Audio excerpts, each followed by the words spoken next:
So ఇప్పుడే తెలంగాణలో ఉద్యోగులు బలైపోయిన ఉద్యోగులు. అవును, తెలంగాణలో ఇప్పుడు బ్రేకింగ్ న్యూస్ అయితే రావడం జరిగింది. రాష్ట్ర ఉద్యోగులు బలైపోయారనమాట. అయితే దేని గురించి ఏం జరిగింది ఏంటనేది అయితే ఇప్పుడు చూద్దాం.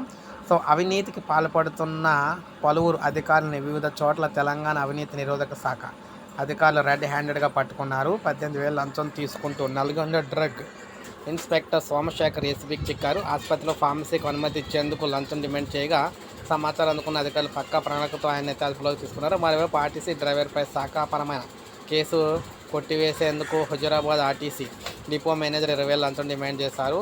ఎలకతుర్తి హోటల్లో ఈ మొత్తాన్ని తీసుకుంటూ ఉండగా రంగంలోకి దిని ఏసీబీ ఆయన అయితే అరెస్ట్ చేసింది. ఆసిఫాబాద్లో ఎస్ఐ రాజ్యలక్ష్మి ఇక్కడ 25,000 లంచం తీసుకుంటూ పట్టుబడ్డారు. స్టేషన్ బెయిల్ ఇచ్చేందుకు ఓ వ్యక్తి నుంచి ఆమె 40,000 అయితే డిమాండ్ చేశారన్నమాట. సో ఈ విధంగా మొత్తంగా ఉద్యోగులను వరుసగా చాలా ప్రాంతాల్లో ఈరోజైతే అధికారులు అయితే పట్టుకోవడం జరిగింది. ఇప్పుడే మనకు అప్డేట్ వచ్చింది. ఒక లైక్ చేయండి, సబ్స్క్రైబ్ చేసుకోకపోతే మన ఛానల్ సబ్స్క్రైబ్ చేసుకుని